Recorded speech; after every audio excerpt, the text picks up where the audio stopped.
शून्यकाल श्री धर्मवीर सिंह जी।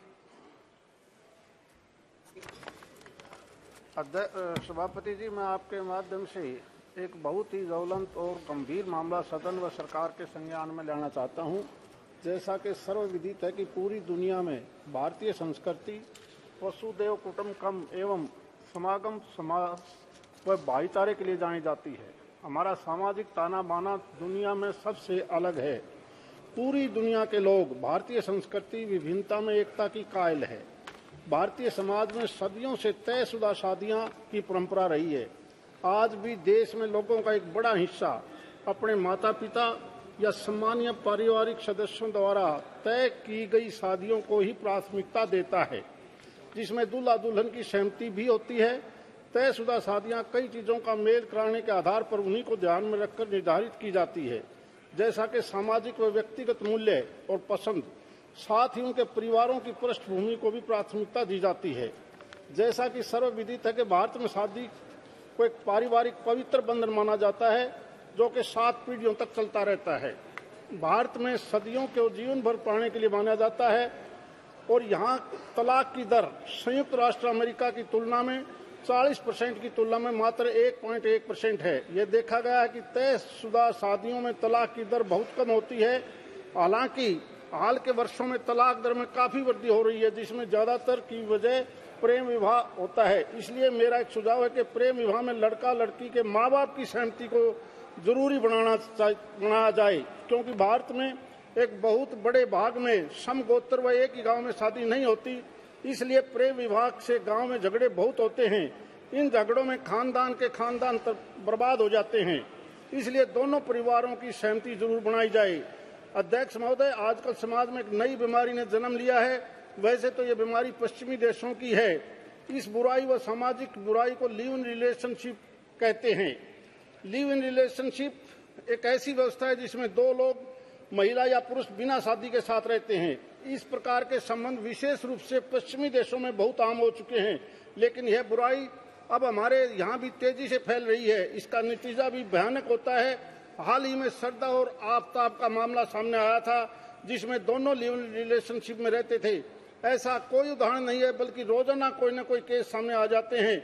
इससे हमारा कल्चर तो बर्बाद हो ही रहा है, समाज में नफरत व बुराई भी फैल रही है। दुनिया हमें जिस सभ्यता व संस्कृति के लिए जानती थी, अगर यही हाल रहा तो हमारी संस्कृति एक दिन दम तोड़ देगी और हमारे उनमें कोई फर्क नहीं रहेगा। इस संबंध में मेरा माननीय मंत्री जी से निवेदन है कि लिव इन रिलेशनशिप के खिलाफ जल्द से जल्द कानून बनाया जाए, ताकि समाज से ये खतरनाक बीमारी खत्म हो सके। धन्यवाद। श्री राजन विचारे जी। मैं मेरे लोकसभा निर्वाचन क्षेत्र के को जोड़ने वाला महत्वाकांक्षी ऐरोली कलवा एलिवेटेड महत्वाकांक्षी प्रकल्प की तरफ आपका ध्यान आकर्षित करना चाहता हूं। मेरे लोकसभा निर्वाचन क्षेत्र में अंतर्गत आने वाले ठाणे रेलवे स्टेशन का भीड़ 40% अतिरिक्त भार कम करने के लिए कल्याण और डोंबिवली बंदापुर के श्रमिक वर्ग को सीधे नवी मुंबई तक पहुंचने के लिए यह मार्ग आसान हो जाएगा। वर्ष 2014 में पहली बार सांसद चुनने के बाद इस रेल बजट में तत्कालीन रेलवे मंत्री सुरेश प्रभु से मांग की गई थी कि इस अनुसार इस महत्वाकांक्षी परियोजना के लिए 428 करोड़ का रुपए देने के लिए इस परियोजना का भूमि पूजन 10 दिसंबर 2016 में प्रधानमंत्री आदरणीय नरेंद्र मोदी साहब और हमारे शिवसेना के प्रमुख आदरणीय उद्धव ठाकरे साहब के शुभ हाथों से हुआ था। इस परियोजना में एमएमआरडी द्वारा 1080 झोपड़ियों को पुनर्वसन के कारण इस परियोजना में देरी न होने के कारण इस परियोजना को 2 चरणों में किया गया था। 2018 में इस दीघा गांव रेलवे स्टेशन का काम शुरू हो गया। यह दीघा गांव रेलवे स्टेशन के पिछले 7-8 महीने से बनकर तैयार है। इस दीघा रेलवे स्टेशन के लिए 90 करोड़ का खर्चा भी किया गया है। ये स्टेशन शुरू न होने के कारण लोग ज्यादातर अपने खुद के गाड़ी से इस्तेमाल करते हैं, जिस वजह से यह ट्रैफिक जाम करने का सामना लोगों को करना पड़ता है। यहाँ के नागरिक भी इस उद्घाटन के प्रतीक्षा में कर रहे हैं।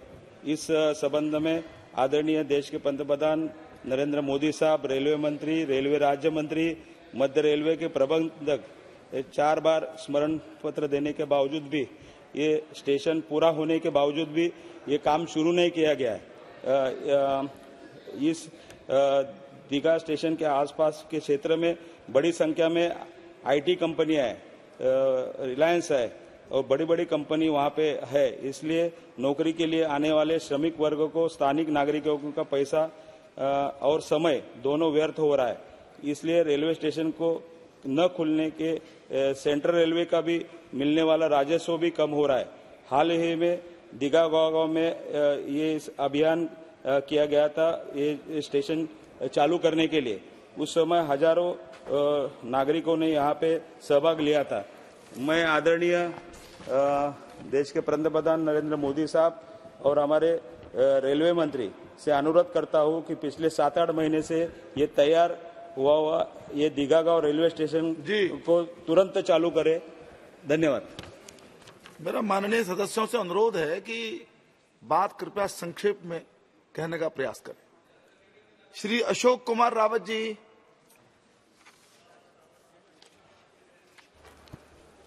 धन्यवाद चेयरमैन साहब। मैं मेरे मिश्रिक संसदीय क्षेत्र में लगातार जनता द्वारा बिल्हौर स्टेशन पर रेलगाड़ी स्टॉपेज की मांग की जा रही है। ट्रेन संख्या 14-151, 14-152 कानपुर आनंद विहार एक्सप्रेस, 19-409 और 19-410 अहमदाबाद गोरखपुर एक्सप्रेस, 22-443, 22-444 कानपुर बांद्रा एक्सप्रेस और साथ ही 05-305, 05-306 कानपुर अनवरगंज लाल कुआं स्पेशल ट्रेन। लगातार इन ट्रेनों की स्टॉपेज की मांग की जा रही है। इन ट्रेनों का स्टॉपेज बिल्हौर स्टेशन पर किया जाए। साथ ही मेरे संसदीय क्षेत्र मिश्रिक के अंतर्गत संडीला स्टेशन पर भी 13-307 और 13-308 किसान मेल और साथ ही 13-005, 13-006 पंजाब मेल एक्सप्रेस के भी ठहराव की लगातार जनता द्वारा मांग की जा रही है। मैं माननीय मंत्री जी से व्यक्तिगत रूप से मिल करके इसके लिए निवेदन भी किया है। मेरा सदन के माध्यम से अनुरोध है कि इन ट्रेनों के अप डाउन ठहराव का संदर्भित रेलवे स्टेशनों पर दिए जाने हेतु स्वीकृति प्रदान के लिए कृपा की जाए। धन्यवाद। Doctor S T. हसन जी। बहुत बहुत शुक्रिया सर। मैं अपनी कॉन्स्टिट्यूएंसी से कांट तहसील के बारे में आपको बताना चाहता हूं। इस तहसील से नॉर्दर्न इंडिया में मेडिकल, रुई और बैंडेज का पूरा बिजनेस होता है और सप्लाई होती है और जम्मू में बहुत व्यापारी लोग जाते हैं। कोविड से पहले सियालदा एक्सप्रेस नंबर 13-152 और 13-151 इस स्टेशन पर रुकती थी। कोविड के बाद इसको रोक दिया गया। ये जम्मू तवी तक जाती है ये एक्सप्रेस। मेरा आपके माध्यम से सरकार से कहना है कि इसको तुरंत चालू करा जाए क्योंकि व्यापारियों को मुरादाबाद जंक्शन आने पे बहुत प्रॉब्लम होती है। दूसरा सर, कांट से ही जो अमरोहा जाने वाली रोड के ऊपर एक क्रॉसिंग है 443B जिसके ऊपर जाम लग जाता है और इतना बड़ा जाम लगता है कि हरिद्वार मार्ग भी बाधित हो जाता है। इसके ऊपर एक ओवरब्रिज या अंडरपास बनने की बहुत सख्त आवश्यकता है। बहुत बहुत शुक्रिया। श्री महाबली सिंह जी।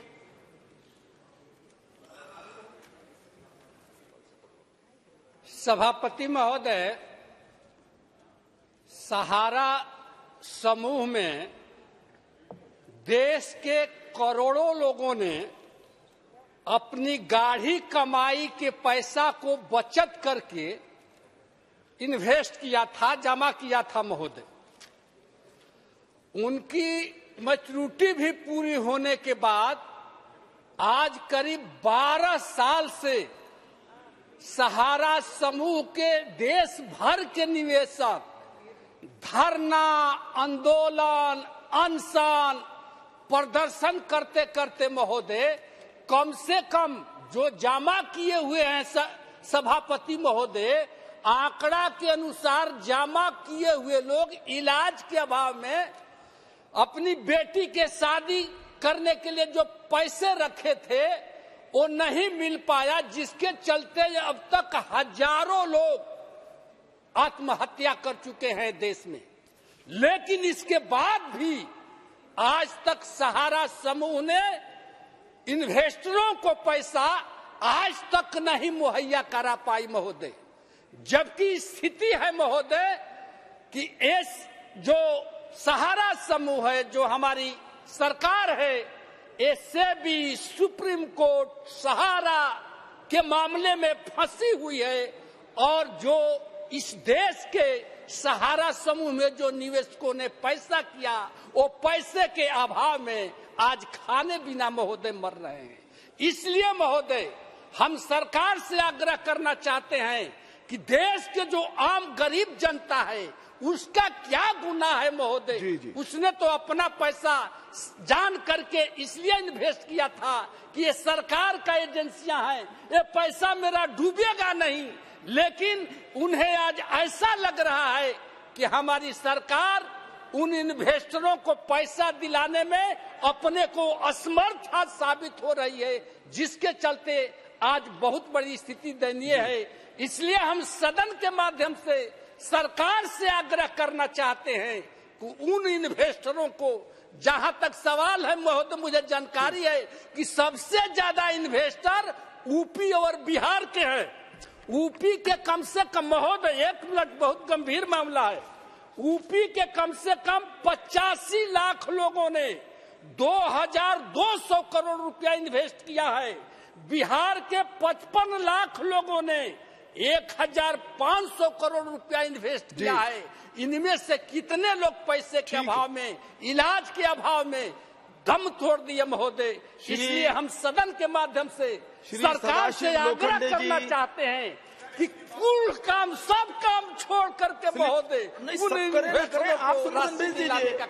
आप ऐसी अपील मत कीजिए।